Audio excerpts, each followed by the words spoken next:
Marx resume la aparición del trabajo asalariado también como un cambio en el sistema de relación entre las personas. Como puntos fundamentales destaca que el capital se convierte en puesto de mando del trabajador. El dueño de los medios de producción se convierte también en el jefe del empleado. Se convierte en un régimen coactivo, obligando al operario a trabajar más horas de las que necesita realmente para subsistir. El capital también se aprovecha del régimen histórico anterior. Para mí, claramente, el capitalismo es una forma de feudalismo disfrazada de modernidad. Y con el capitalismo, el obrero deja de emplear los medios de producción y son los medios de producción quienes emplean ahora al obrero. ¿Cómo se produce este cambio? Marx nos pasa a hablar de la plusvalía relativa, la diferencia entre la plusvalía absoluta que hemos visto, que es la parte del trabajo del obrero de la que se apropia el capitalista. La plusvalía relativa añade un concepto que es el de la productividad. Las formas de producción capitalista permiten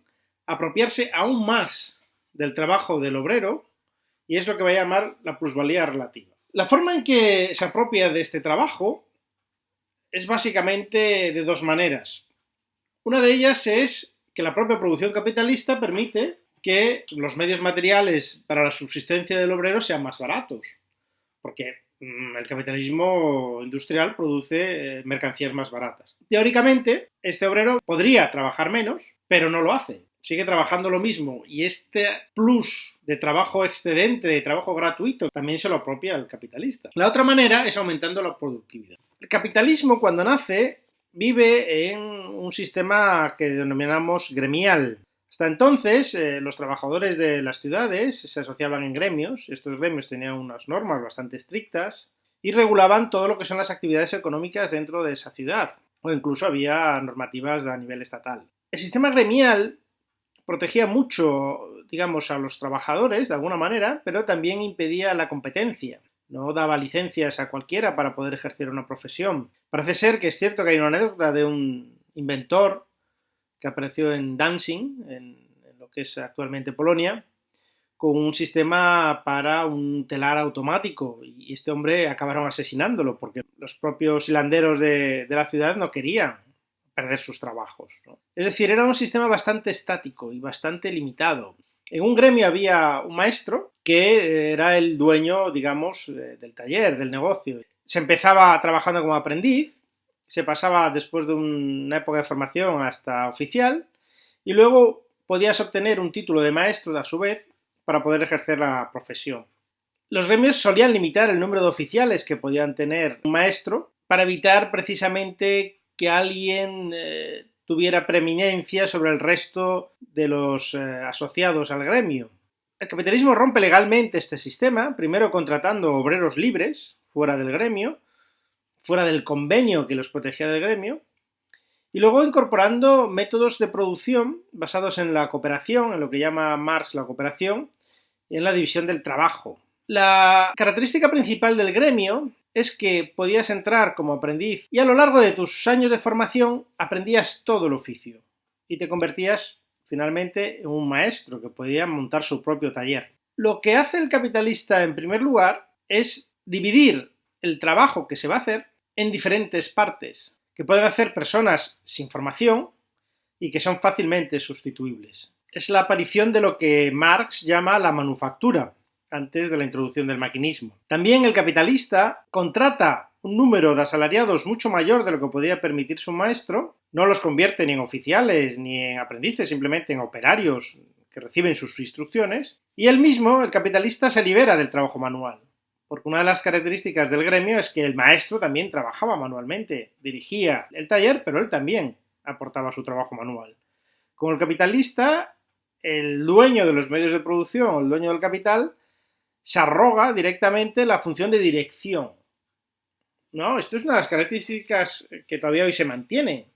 El dueño de la empresa es el jefe. ¿Por qué?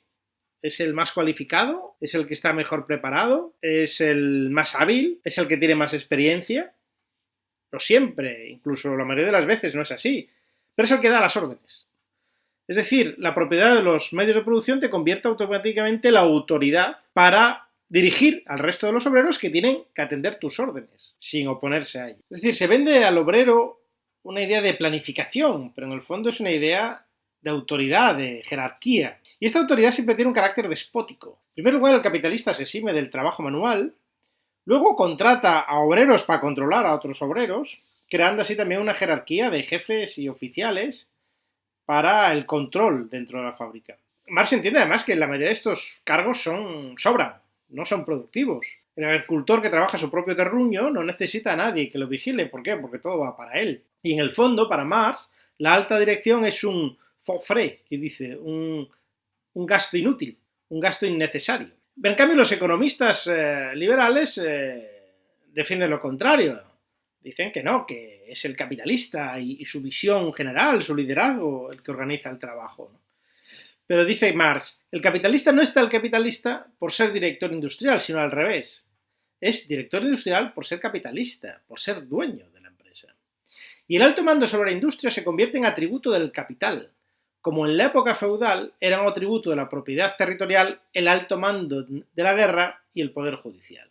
Las formas cooperativas no son específicas del capitalista. También entre los obreros del gremio existían formas de cooperación. Por ejemplo, se podían asociar varios gremios para la creación de un carruaje. Se necesitaba alguien que supiera trabajar la madera, alguien que supiera trabajar los tapizados, alguien que supiera trabajar el hierro para crear la amortiguación, etcétera, etcétera, etcétera. Se trabajaba también en cooperativa, pero no había un jefe que organizara todo el trabajo y que asumiera la función de mando. El capitalismo no es excluyente y hoy en día se pueden encontrar formas, digamos, primitivas de cooperación sin necesidad de un trabajo directivo. Es decir, no estoy hablando solamente de las cooperativas, de las sociedades cooperativas, sino también de colaboración entre diferentes trabajadores autónomos. Por ejemplo, vas a hacer una reforma en tu casa y a lo mejor contratas a una persona que luego a su vez llama al fontanero, llama al albañil, llama al carpintero, llama al de las ventanas y él un poco los coordina, pero no es su jefe estrictamente. Ellos son trabajadores autónomos. Esto es una forma de cooperación. Marx a este tipo de cooperación le llama una manufactura heterogénea. Y la diferencia de la manufactura orgánica, que es cuando todos los obreros trabajan en el mismo sitio y realizan diferentes funciones para la creación de la misma mercancía. Esto también produce una parcialización del trabajo, pero también una disminución de la capacidad de cada trabajador. Ya un trabajador ya no sabe hacer todo el producto que antes hacía un maestro, un oficial, y solo sabe su pequeña parte. Esto los idiotiza de alguna manera, los aliena y dejan de ser trabajadores autónomos que van a siempre depender de que alguien les emplee para hacer ese trabajo específico que él sabe hacer. También tiene la ventaja de que son tareas tan pequeñas que se aprenden fácilmente, no necesitas los 7 años de formación que podía precisar un aprendiz para llegar al grado de oficial en un gremio. Todas estas ventajas redundan en la productividad. La división del trabajo en pequeñas parcializaciones convierte a los obreros casi en autómatas muy dependientes del capital. La ventaja es que este sistema de manufactura orgánico, digamos, que hace una división de todas las tareas que antes realizaba un taller en pequeñas tareas en cadena, una producción en cadena, permite realmente un aumento de la productividad, se producen las mercancías más rápido, quizá no mejor, pero sí más rápido, ¿no? Es más rápido un sistema de producción en cadena que la artesanía, donde el propio artesano hace todas las tareas. Se crean los obreros especialistas, que permiten también aumentar la rapidez del trabajo. Todas estas ventajas, aparte del número de empleados que puede llegar a contratar, permiten al capitalista superar el sistema gremial en producción. Puede producir más rápido y más barato. Pero como siempre insiste Marx, no todo es gratis. El capitalismo, evidentemente, tiene un componente de mayor productividad, pero tiene implícito este sistema de jerarquía, de autoridad, de despotismo. La diferenciación del trabajo entre los obreros, el que ya no haya aprendiz, oficial y maestro y diferentes maestros que hacen todos lo mismo, sino que haya diferentes obreros, va creando una jerarquía de fuerzas de trabajo y a la que corresponde una escala de gradación de salarios. Es decir, los salarios van a distinguir los diferentes estratos jerárquicos dentro de una empresa. Y es curioso porque tanto entonces como ahora el salario no corresponde al trabajo que haces ni tu especialización, sino a tu posición en la escala jerárquica.